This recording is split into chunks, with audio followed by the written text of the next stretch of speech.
All right, what's going on, everybody out there in YouTube? Welcome back to Token Talk. On this episode, we're going to be talking about the token that you see on the screen there. It's got a crown with some grain or some plants behind it, and I'll start off by telling you all the story of this token. So we can travel back in time to 2017, and in June 2017. Shortly after I got into this hobby, I was on eBay and I came across one of these tokens. It wasn't this exact one, but it was this exact example. And the one that I was looking at had a dark brown patina on it. It was real dirty, it was hard to see, but it was cheap. The asking price was 99 cents. So I remember, I don't know, the listing might have said a little bit of information about it, but anyways, it said it was from the late 1800s, and I'm like, huh, that looks pretty cool. So I remember the auction was ending at night, late at night. So I remember staying up as late as I could, and then I put in a bid of like 99 cents. And I just went to bed hoping that I would win it. So I think I woke up the next morning in early June and I was all excited and I checked eBay and sure enough I had one. It was 99 cents. Nobody else had bid on it. Um, so yeah, I got the token and it looked like the one that you see on the screen. It had been cleaned and that was fine. Um, I couldn't find any reference information about this token. There wasn't a page on Numista that I could find, but from what I can remember, this was about the size of a quarter, and it had pretty good thickness to it, and it looks like it was probably brass. And it has the hole at the top there that you can see. I think a lot of these were holed for whatever reason. They used to do that with certain coins and tokens back in the day. But anyways, that's the front of it. Now we'll take a look at the other side. So yeah, it says binder twine and cordage around the outside, and then on the inside, Victoria Cordage Works, Philadelphia. So I remember looking at this and thinking, oh, that's pretty cool. This company must have made, twine. I didn't really know what binder was. I didn't really know what cordage was, but, it kind of all goes together with twine. And, I did some research on this, and this video is also going to be kind of like a history video because there is some good information on this company. So we'll go over that in the video. But yeah, a cool late 1800s token that has some documented history. So we'll get into that. But before we do, I just want to do a couple quick definitions, just for your information. Binder twine is defined as a strong, coarse twine, as of sisal, used especially in binding sheaves of grain and bales of hay. So that's pretty straightforward. The only word I didn't know the meaning of in there was sisal. So the definition of that is a Mexican agave with large fleshy leaves cultivated for fiber production. The fiber made from the sisal plant used especially for ropes or matting. So that's kind of cool just to know those definitions. All right, so we took a look at the token. It's pretty cool. It's the first token that I ever bought. So now we're going to take a look at a resource, a website. And basically what I did here is I took a video of the site because it has a scanned document that's hard to really magnify when you leave the site. So, anyways, the reference information for that is www.philageohistory.org. Okay, so now we're going to take a look at this document. I got to get this loaded up here. One moment.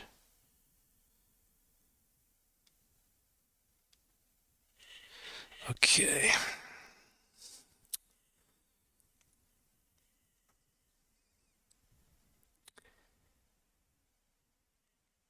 So I'm just going to kind of comment on this as I move through it. So this was I'm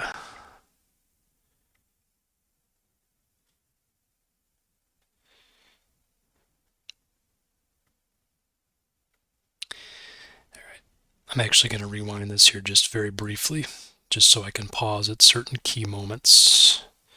If I can I restart this? Yes, I can. Okay. So, yeah, pretty much self-explanatory. Victoria Cordage Works.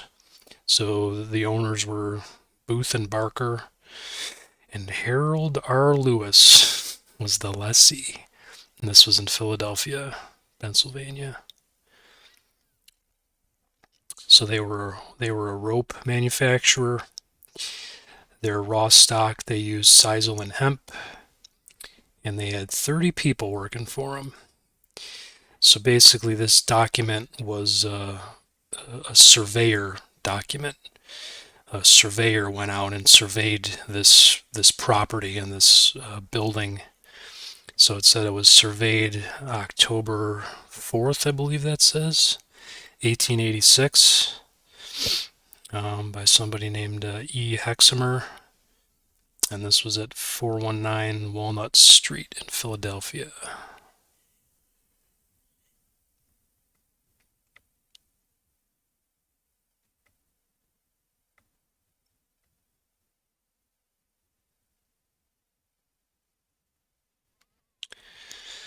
Okay, let's take a look through here. So the age of the building, it says the main mill, the boiler, and the engine house were erected in 1880. Storehouse was built 1886. Gives the location. Let's see. They say it was powered by steam. That's pretty interesting. It gives the dimensions of a lot of the buildings. It says the roofs were made out of tin. Pretty cool.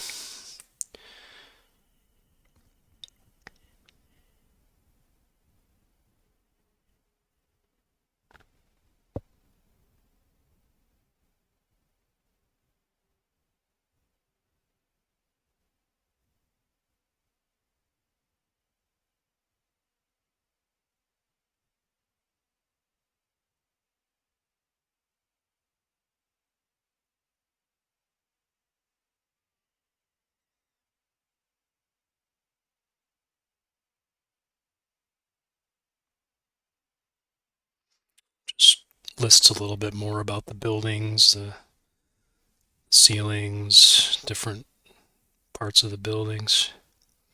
Now this is kind of funny.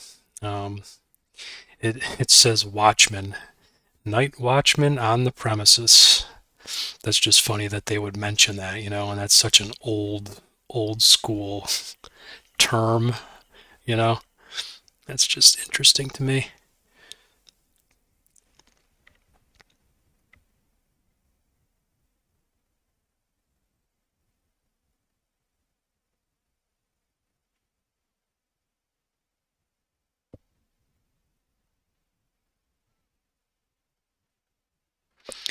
Here's an interesting little piece of information about waste. It says waste cleaned out carefully every day and removed to frame waste house and yard. Oily waste is burnt up every day. Metal waste cans for waste and oily waste. And that talks about oils, lubricating oil on machinery. Fish oil is used on stock. It's interesting.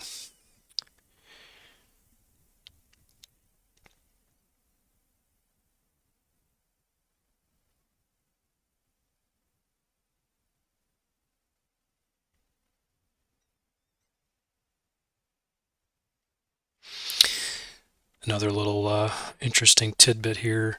Provisions for extinguishing fire. Talks about casks of water, casks filled.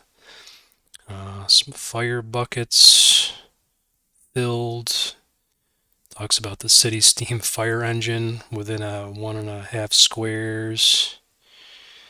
So that's interesting. I've done some research about cities in the Industrial Revolution, and I know that fires were a big issue back then.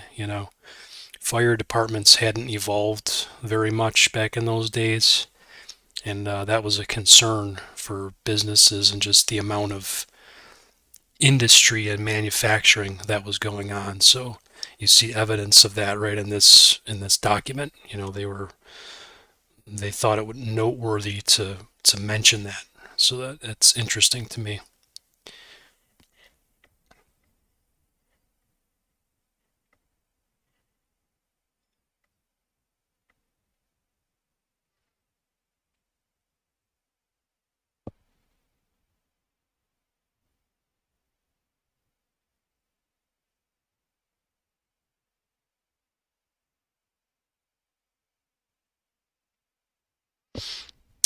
All right, so there's kind of a look at what this place looked like back in 1886. It's pretty, I don't know, I mean, it looks like a pretty normal factory to me, just a big old industrial building with smokestack and some outbuildings. Um, there's more detailed drawings here that I don't really focus too much on because you got to zoom in, but that's all drawn out in this document also, which is pretty cool. But yeah, it's another quick look at it right there. A little zoomed out view of Victoria Cordage Works, 1886, Philadelphia.